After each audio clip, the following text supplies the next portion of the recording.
The soft hum of the cargo ship's engines filled the small cockpit as Jack Thompson stared out into the vast emptiness of space. His coffee had gone cold hours ago, but he barely noticed.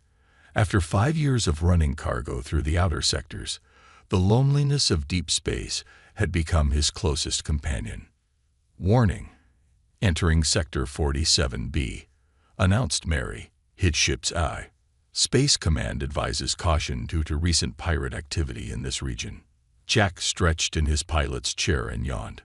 "Thanks, Mary. Same warning as always. At least pirates would make this run more interesting." As if the universe had heard his casual wish, a light started blinking on his control panel. The emergency channel crackled to life, filling the cockpit with strange, musical tones mixed with standard emergency codes. "Mary, what am I looking at here?" Jack leaned forward, suddenly alert. "Analyzing signal pattern," Mary responded. "Signal confirmed as a luminary distress beacon. Point of origin is approximately 300,000 kilometers off our current course." Jack's eyes widened. The luminary were rare in this part of space, advanced, mysterious, and known for their glowing skin. They usually stuck to their own territories. Something serious must have happened to bring one of their ships out here. "Show me the nearest Space Command vessel," Jack commanded. A holographic map appeared before him, showing the closest patrol ship was nearly 6 hours away. The distress signal's urgency indicators suggested whoever sent it might not have that long. "Jack, Space Command protocols strictly advise against civilian intervention in potential crisis situations," Mary reminded him. "Particularly given the recent pirate warnings.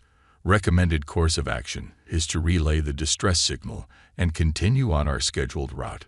Jack ran his fingers through his messy brown hair, a habit he'd developed whenever facing a tough decision. The cargo in his hold was just machine parts, nothing that couldn't be delivered a few hours late. But Mary was right about the pirates. If this was a trap, his small cargo ship wouldn't stand a chance against well-armed raiders. The distress signal pulsed again, somehow sounding even more desperate than before. "Mary, what do we know about luminary distress signals?" Jack asked, already plotting a course adjustment in his head. "Luminary emergency protocols are highly advanced. False distress signals are extremely rare due to their cultural emphasis on honesty.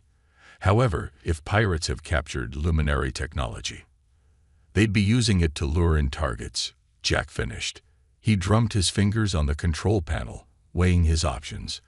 "But if it's real, someone out there needs help." The next few minutes passed in tense silence as Jack wrestled with his conscience. His father's voice echoed in his memory. "Son, the right choice and the easy choice are rarely the same thing. Plot an intercept course," Jack finally ordered. "But keep our shields at maximum and weapon systems on standby. If this is a trap, I want us ready." "Course plotted. Adjusting heading now," Mary responded. "I feel compelled to note that this decision goes against both Space Command recommendations and basic self-preservation instincts." Jack smiled as his ship began its turn. "Noted. Sometimes we have to trust our gut, Mary, even if you don't have one. Human idioms aside, I hope your intestines are making the right decision."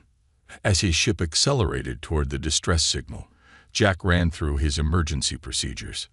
He checked his weapon, a standard-issue plasma pistol, and made sure his emergency medical kit was fully stocked. Years of cargo runs had taught him to be prepared for anything. The signal grew stronger as they approached, and Jack's sensors began picking up debris. Something bad had definitely happened out here.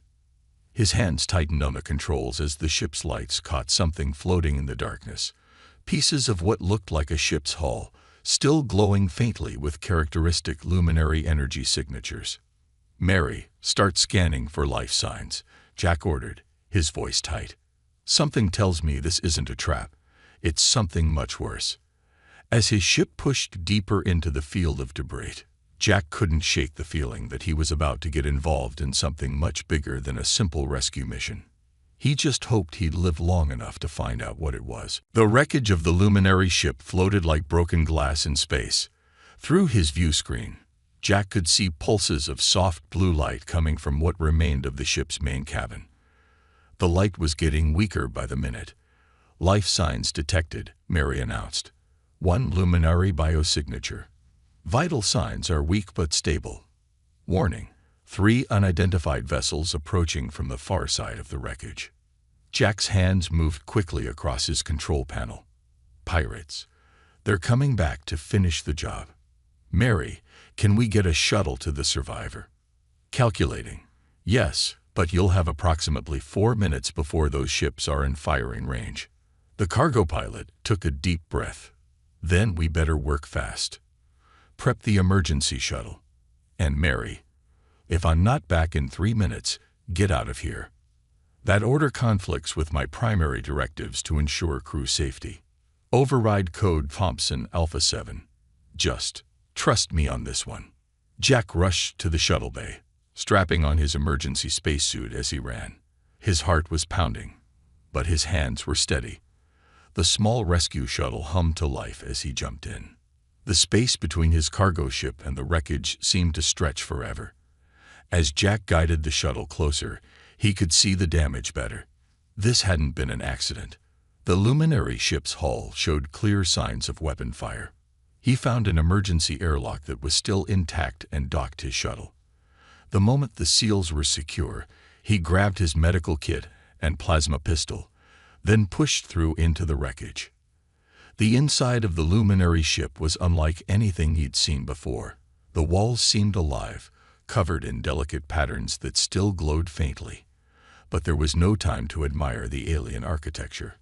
Following his suit's biosensor, he made his way toward the life sign. He found her in what looked like a research lab. The luminary woman lay trapped under a fallen piece of equipment, her naturally glowing skin flickering like a dying light bulb. Her eyes, large and silver, opened as he approached. Don't come closer," she warned in perfect English, her voice weak but determined. "The pirates, they'll be back." "I know," Jack said, already working to lift the equipment off her. "That's why we need to hurry. I'm Jack Thompson. I'm here to help." She stared at him for a moment, surprise clear on her face. "You're human, but humans don't venture this far out." "This human does. Can you move?" The luminary woman tried to stand but fell back with a pained gasp. Her glow dimmed even further. "My leg. I think it's broken." "Mary," Jack called through his comm. 2 minutes until those ships are in range." "Understood. The shuttle is ready for immediate departure." Jack didn't waste any more time talking. He carefully lifted the luminary woman into his arms, trying not to jostle her injured leg. She was surprisingly light, and her skin gave off a gentle warmth that he could feel even through his suit.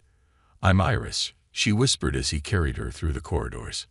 "My research, my samples." "No time," Jack said firmly, "unless those samples are worth dying for." A distant explosion rocked the ship.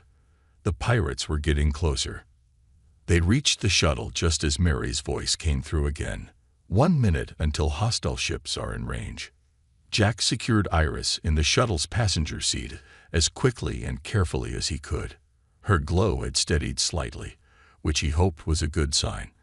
As he jumped into the pilot's seat, another explosion lit up space behind them. "Hold on," he warned, firing up the shuttle's engines. "This might get rough." The small shuttle shot away from the wreckage just as the first pirate ship came into view. Jack's cargo ship was already moving to intercept them, giving the shuttle cover to make its escape. "Mary, as soon as we're aboard, I want full power to the engines," Jack ordered, pushing the shuttle to its limits. "We're going to have company, and they won't be friendly." Iris watched him with those silver eyes, her glow pulsing slightly stronger. "You risked your life for a stranger." Jack managed a quick smile as he dodged a piece of debris. "That's kind of what humans do. Now let's get you somewhere safe, and then you can tell me what kind of research was worth getting shot at for."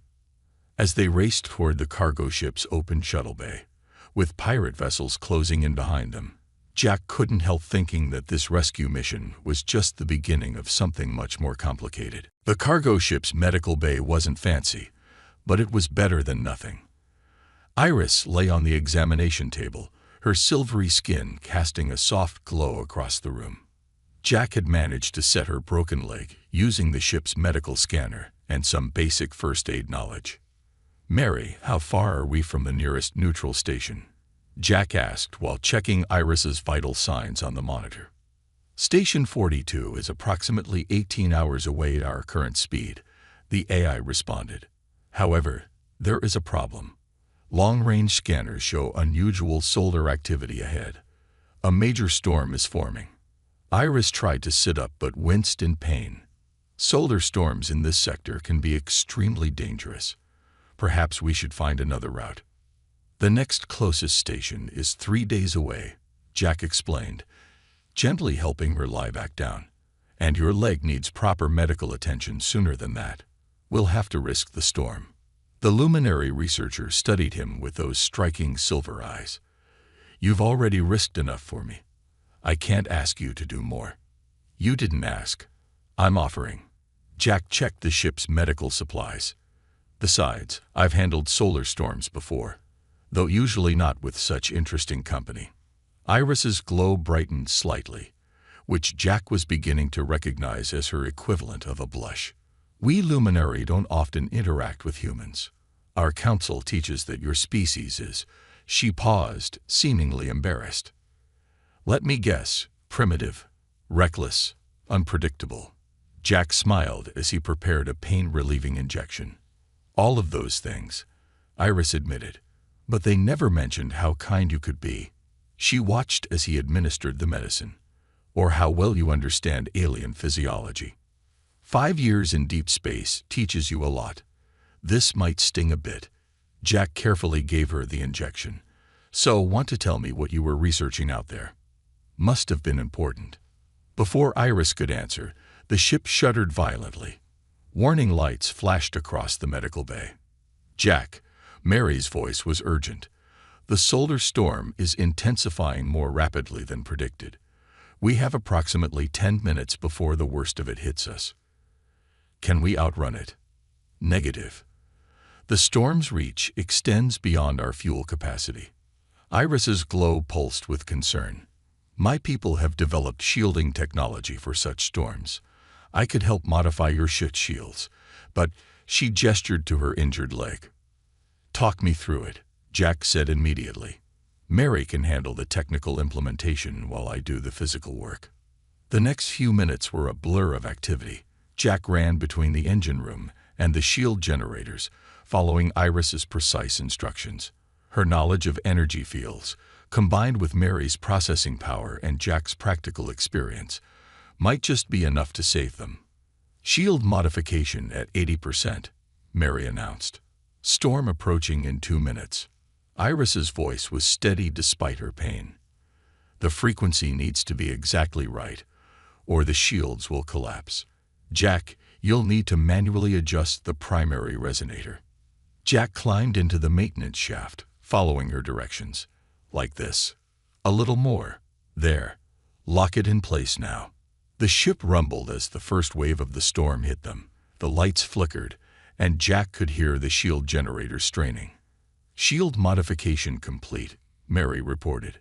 "Storm impact in 3, 2, 1. The cargo ship shook like it was about to tear apart.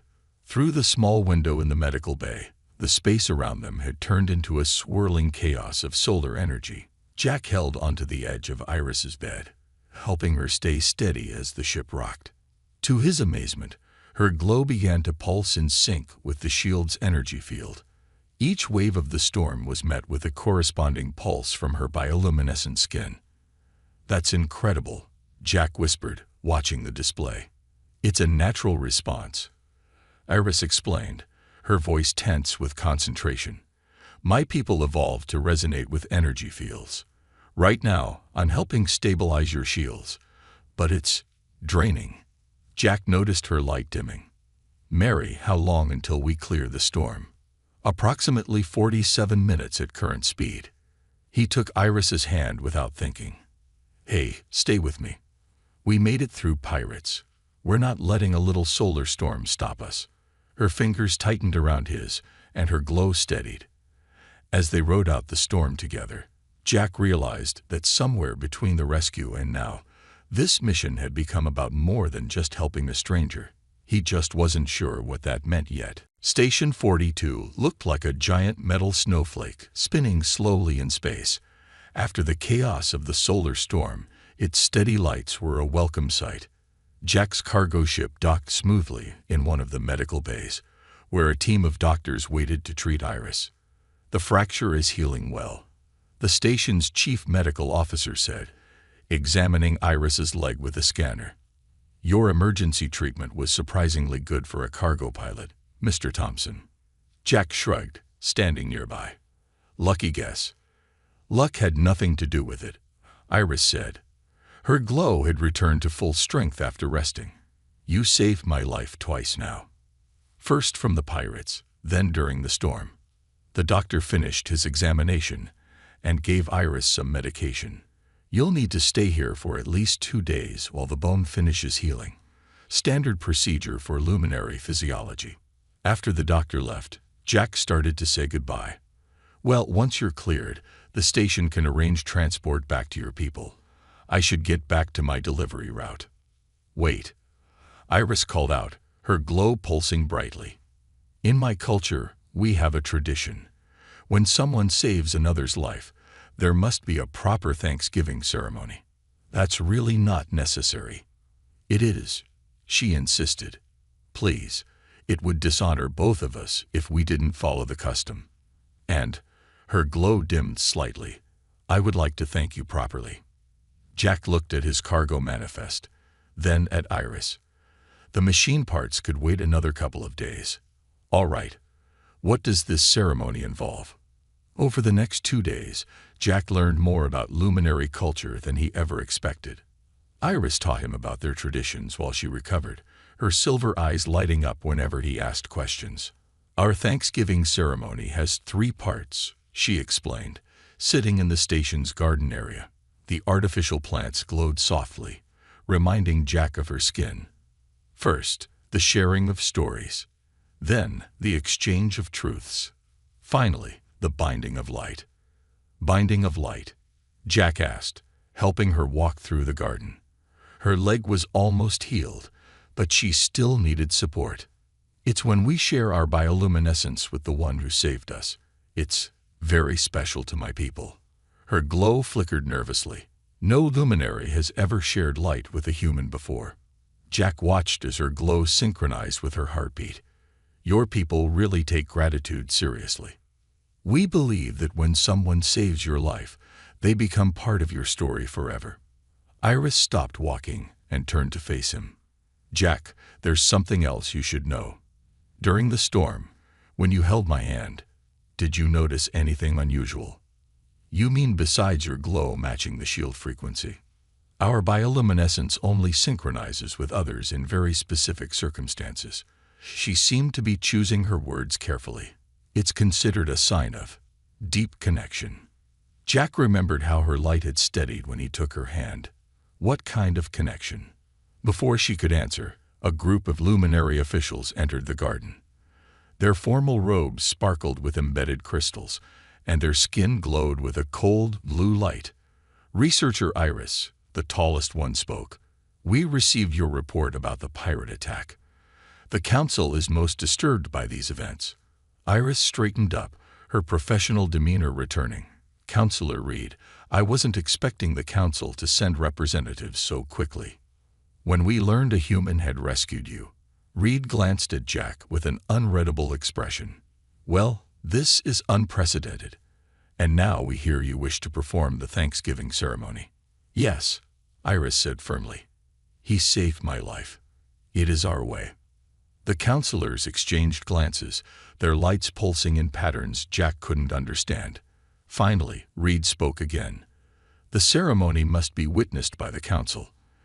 It will be held tomorrow at Station Dawn. He turned to Jack. Mr. Thompson, do you understand the significance of what you're agreeing to? Jack looked at Iris, saw the hope in her silver eyes. Honestly, Not entirely. But where I come from, when someone wants to say thank you, it's polite to let them. Reed's glow flickered with what might have been amusement. Indeed. Tomorrow, then. And Mr. Thompson, prepare yourself. Luminary gratitude is not a small thing. As the counselors left, Jack turned to Iris. Why do I feel like I just agreed to something bigger than a thank you? Iris's glow pulsed warmly. Because, Jack Thompson, you did. Much bigger. The station's ceremonial chamber glowed with soft lights that reminded Jack of Earth's sunrise. He stood in the center, wearing the formal white robe the luminary had given him. Around him, council members and station officials watched from tiered seats, their own lights creating patterns on the walls. The Thanksgiving ceremony will now begin, Counselor Reed announced. His voice echoed in the circular room. Researcher Iris will lead us in the ancient rites. Iris entered the chamber wearing a silvery robe that seemed to dance with her natural glow. Her leg was fully healed now, and she moved with graceful steps toward Jack. The whole room fell silent. First, the sharing of stories. She began, her voice clear and strong. Jack Thompson of Earth, you found me when my ship was attacked. You fought pirates to save me. You risked your life in a solar storm to protect me. These are the stories of my rescue. Jack nodded, remembering those intense moments. I just did what anyone would do. No, Iris said softly. You did what only you would do. Now, the exchange of truths. She took a deep breath, her glow pulsing faster. My truth is this. When you held my hand during the storm, our energies synchronized. This has never happened between a human and a luminary before. Murmurs spread through the watching crowd. Jack noticed several council members leaning forward with intense interest. Your truth, Jack Thompson? Iris prompted. Jack thought carefully. My truth is, when I heard your distress signal, something told me I had to help. Not because of duty or rules, but because it felt right. Like I was meant to find you. Iris's glow brightened dramatically at his words. The watching luminary's lights pulsed in response, filling the room with waves of color. And now, Iris continued, the binding of light. She held out her hands, palms up. This is the most sacred part of our ceremony. It is also a beginning. Jack placed his hands in hers, remembering how they had helped each other through the storm. Immediately, her glow began to spread, tiny points of light dancing across his skin like stars. By our most ancient laws, Iris spoke, her voice trembling slightly. When two beings share such a connection, they are considered bound by fate. She looked up at him, silver eyes shining. Jack Thompson, my rescue was not just a chance meeting. Our energy patterns are compatible in a way that happens only once in many lifetimes. The lights in the room dimmed, leaving only Iris's glow illuminating them both. Jack felt a warmth spreading from their joined hands, unlike anything he'd ever experienced. What exactly are you saying? He asked, though something in his heart already knew the answer. In the traditions of my people, when life-saving leads to energy synchronization, it can mean only one thing. Iris's glow pulsed with each word. I am asking you to join your life with mine. In human terms, I am proposing marriage. The chamber erupted in flashing lights as the luminary council members reacted to her words. Jack stood frozen, the warmth of her light still flowing through him. Marriage, he managed to say. But we barely know each other. Our energies know each other, Iris said simply. My people believe that such connections are the universe's way of bringing destined pairs together. We could take time to know each other better, but the bond is already there. I feel it, and I think you do too. Jack looked around the chamber at the watching faces, some curious, some concerned, some clearly disapproving. Then he looked back at Iris, saw the hope and fear mingled in her expression. The same warmth he'd felt during the rescue, during the storm, was there between them now. This is a lot to take in, he said carefully. I understand if you need time to. But, Jack continued, surprising himself. Something about it feels right. Like that feeling that made me answer your distress call. Iris's glow brightened until she was almost too brilliant to look at. Then you accept. Before Jack could answer, Counselor Reed stepped forward. Wait. There are complications to consider. No human has ever joined with a luminary. The political implications alone. The warmth between Jack's and Iris's hands pulsed stronger, as if in defiance of the counselor's words. Jack realized he was about to make another decision that would change everything. Just like when he'd first heard that distress signal in deep space. The meeting room on Station 42 felt too small for the argument taking place inside it. 3 days had passed since Iris's proposal, and now representatives from both Earth and the Luminary Council were facing off across a large table. This is completely unprecedented, the Earth ambassador said.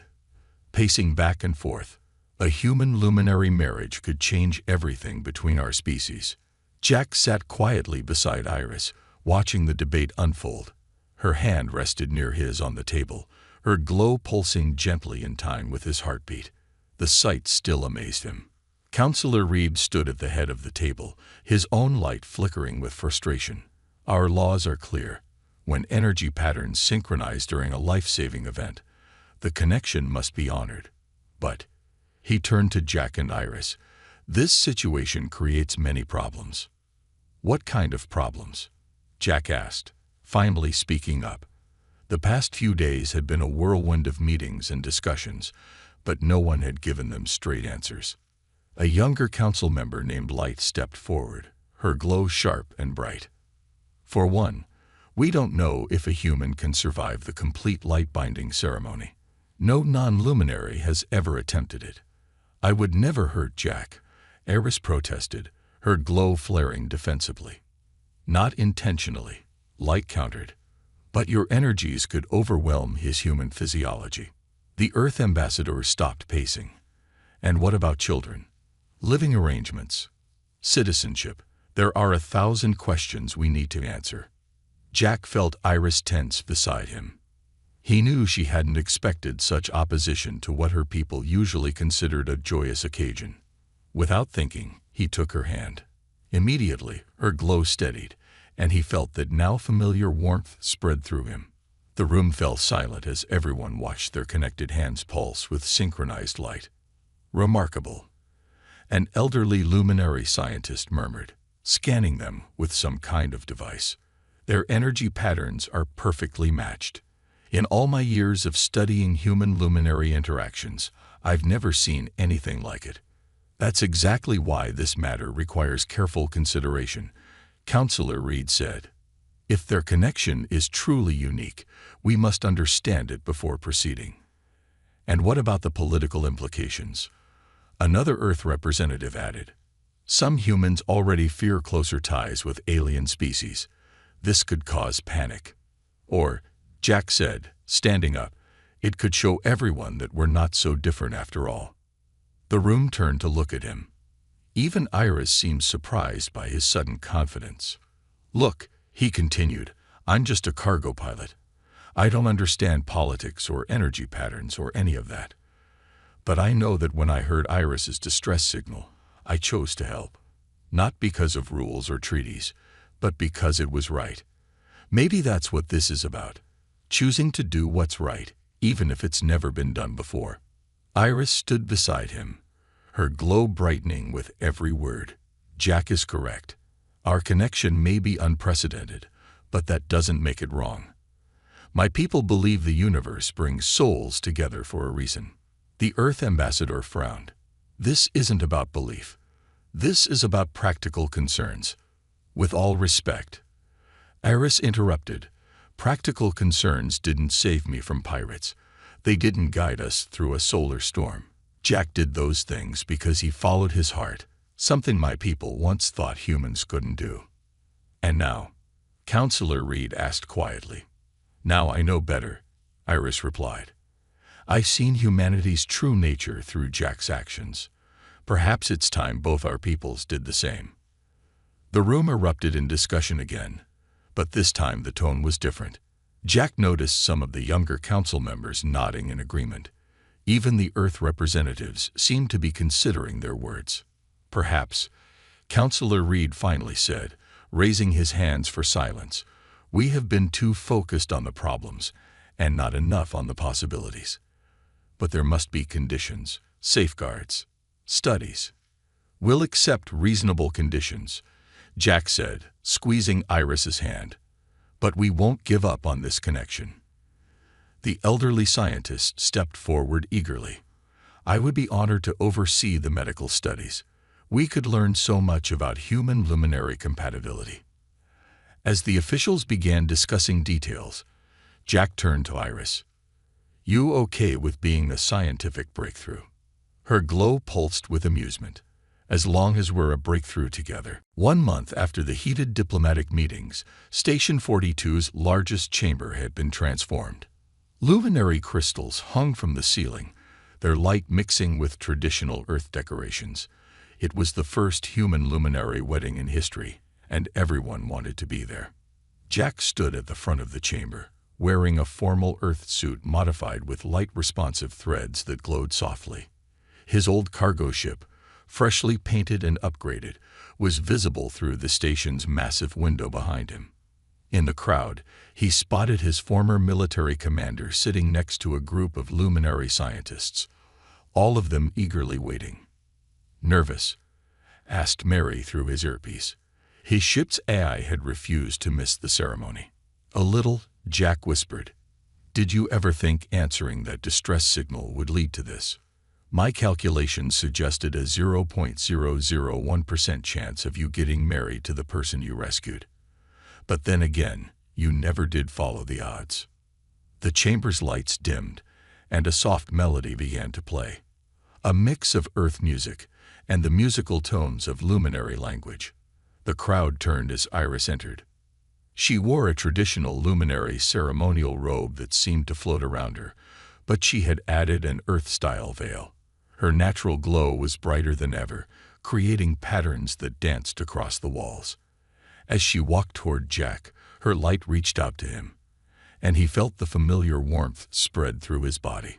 The elderly luminary scientist who had studied their connection stood up to perform the ceremony. Over the past month, he announced, we have extensively studied the unique bond between Jack Thompson and Iris. What we discovered has changed our understanding of both species. He gestured to his data screens, which showed matching energy patterns. Humans, it seems, have their own kind of inner light. We just never knew how to look for it before. And when that light matches a luminary's glow, he smiled. Well, we're seeing the result today.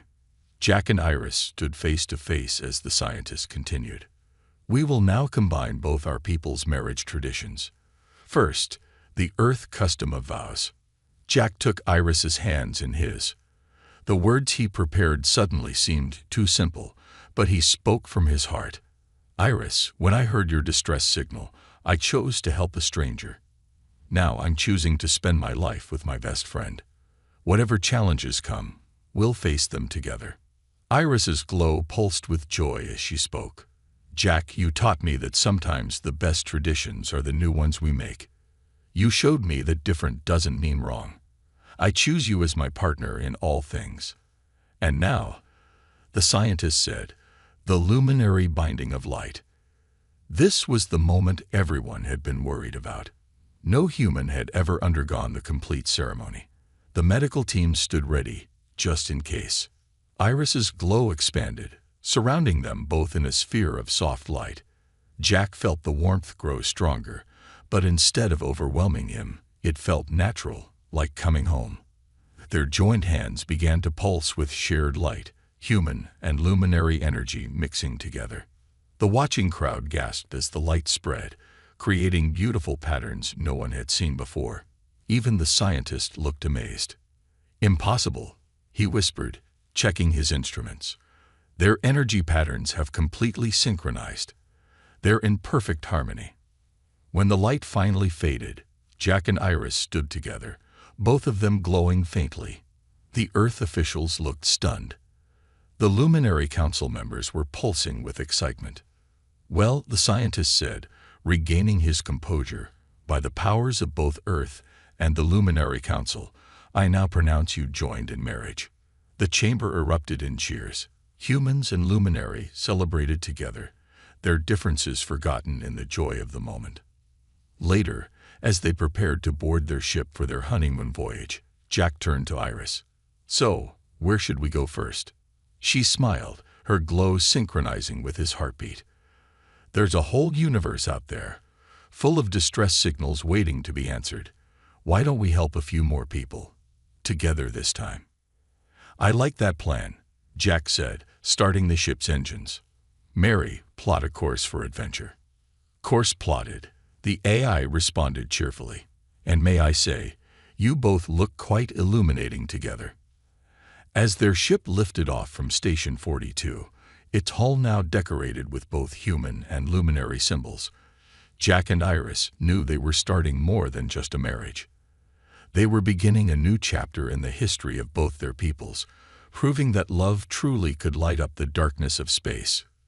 The end.